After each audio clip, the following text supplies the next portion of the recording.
જિલ્લાના ધનસુરા ગ્રામ્ય પંથકમાં 9 માસ પૂર્વે મજૂરી કામ કરી ગુજરાન ચલાવતા પરિવારની 9 વર્ષીય બાળકી ઉપર 3 સંતાનો ધરાવતા આરોપીએ કુકર આચરવાની ઘટનાને લઈ ભોગ બનનાર બાળકીના પિતાએ ધનસુરા પોલીસ મથકે ફરિયાદ નોંધાવી હતી।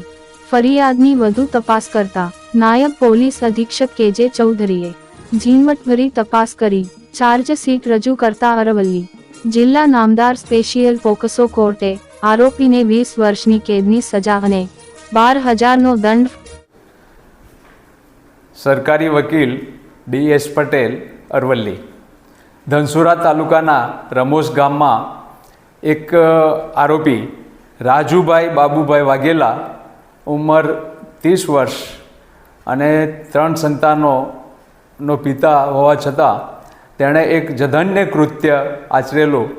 9 વર્ષની એક બાળકી જે ખેતમજૂરનો ઓરડી તેની ઓરડીની બાજુમાં આવેલી હતી અને મૂળ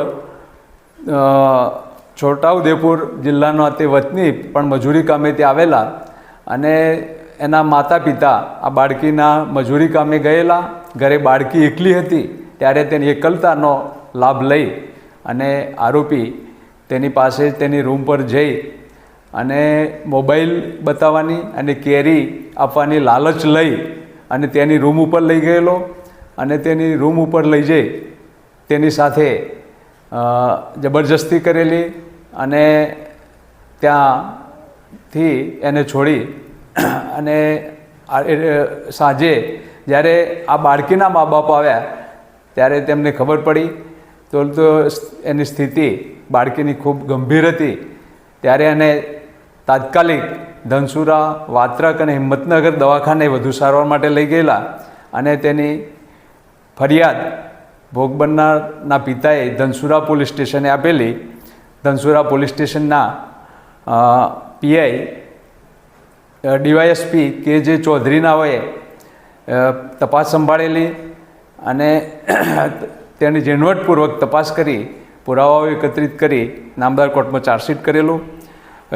HN વકીલ સાહેબની કોર્ટમાં કેસ ચાલી જતો આજ રોજ નામદાર કોર્ટે જે સમગ્ર પુરાવાઓ, વિક્ટીમનું સ્ટેટમેન્ટ, 164નું નિવેદન અને અન્ય પુરાવાઓ ધ્યાને લઈ નામદાર કોર્ટે સરકારી અમારી દલીલને ગ્રાહ્ય રાખી અને આજે ચુકાદો જાહેર કરી આરોપીને 20 વર્ષની કેદની સજા અને 12,000 રૂપિયા દંડ ફટકારેલો છે અને વિક્ટીમને તેના વળતર પેટે રૂપિયા 4 લાખ વળતર ચૂકવવાનો પણ હુકમ કરેલો છે।